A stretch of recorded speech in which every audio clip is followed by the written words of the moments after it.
Pemirsa, tumpukan sampah hingga 140 ton sempat menggunung dan menutup akses jalan di Sekolah Dasar Kedaung Kali Angke, Jakarta Barat.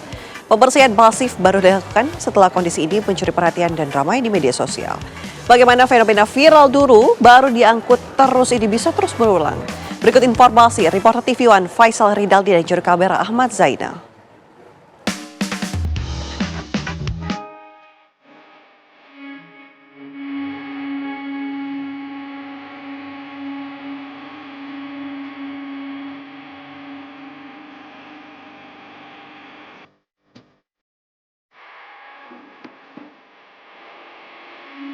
Pemirsa, tumpukan sampah yang menutup akses jalan di depan SDN Kedaung Kali Angke, Jakarta Barat hanyalah satu dari deretan fenomena serupa yang terjadi di ibu kota.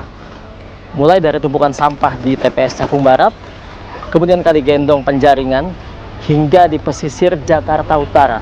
Polanya sama, pemirsa. Sampah dibiarkan menumpuk, lalu kemudian viral di media sosial, kemudian dibersihkan secara kilat. Lalu mengapa, pemirsa, fenomena viral dulu baru dibersihkan ini seolah terus berulang? Mari ikuti penelusuran kami.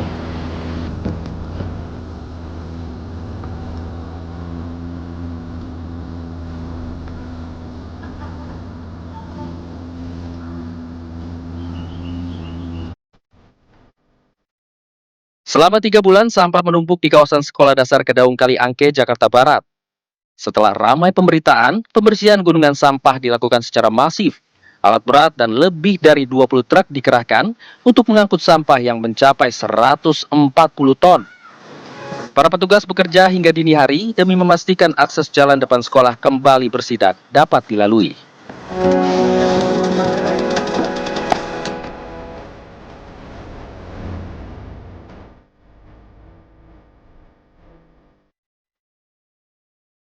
Setelah viral di media sosial dan juga menjadi pemberitaan di media mainstream, akhirnya alat berat dan juga lebih dari 20 truk diterjunkan ke sini untuk bisa mengangkut 140 ton sampah yang sempat menggunung.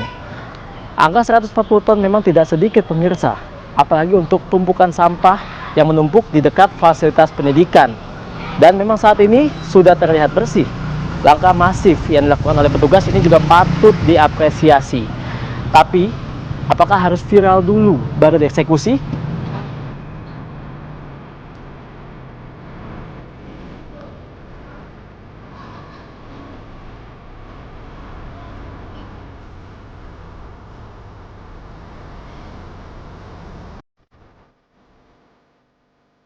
Bagi warga, timbunan sampah tak hanya mengotori pandangan mata, bau menyengat, ancaman kesehatan hingga terganggunya akses menuju sekolah jadi beban harian yang harus mereka tanggung. Mengganggu, kalau lewat saya jemput anak cucu saya sekolah lewat susah. Saya muter jalannya sampai sekolahnya di SD 12, muter ke 13 ya kadang-kadang lewat belakang karena bau sampahnya. Oh, berdampak banget Pak ya, apalagi kalau lagi lalu lalang antar jemput ya, sampai ke sini-sini gitu ya, bau sampai aktivitas ajar mengajar juga sampai ke kelas juga dampaknya sampai ke kelas Pak. Susah lewat, ada mobil lewat, kadang Airnya itu. iya, apalagi kalau hujan, becek dia, airnya kemana-mana. Sementara itu, Lurah Kedaung Kali Angke Muhammad Gufri Facani mengatakan, penumpukan terjadi akibat terhambatnya distribusi sampah ke TPA Bantar Gebang, serta belum maksimalnya pemilahan sampah dari rumah tangga. Kini sistem pengangkutan diupayakan lebih teratur dengan armada yang bersiaga di lokasi. Ini menumpuk dikarenakan distribusi sampah ke Bantar Gebang terhambat.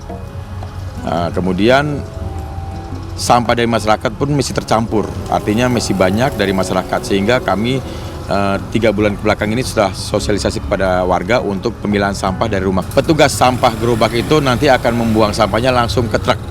Jadi tiap hari ada truk sampah dari LH yang akan standby di depan lokasi itu untuk menunggu sampah-sampah dari RT-RT, yaitu dari gerobak-gerobak sampah. Namun, persoalan ini bukan hanya soal seberapa cepat petugas membersihkan lokasi. Kasus ini membuka tabir tentang lemahnya pengawasan dan layanan rutin sebelum masalah menjadi viral di media sosial.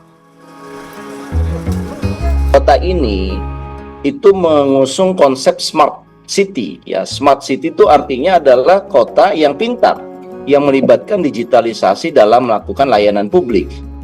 Nah, kalau kemudian ya ada 140 ton ya sampah ya tercatat di Kedaung Kali Angke ini tidak ditangani sampai viral dulu, ya ini kan berarti ada konsep layanan publiknya yang keliru, yang salah ya.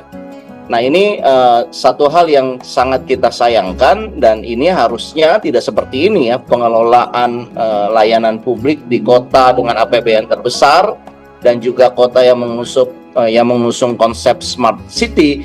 Ini adalah satu hal yang sebetulnya bisa dikatakan fatal buat layanan publik. Aplikasi pengaduan digital seperti Jaki idealnya hanya jaring pengaman dan pendukung sistem, bukan pengganti patroli lapangan yang berjalan kontinu. Aplikasi pengaduan itu harusnya itu hanya sebagai satu jaring pengaman, Mas. Jadi dia hanya seperti reporting system saja, bukan sebagai pengganti dari patroli atau evaluasi atau layanan rutin. Ya, Anda bisa bayangkan kalau layanan rutinnya tidak bekerja, ya.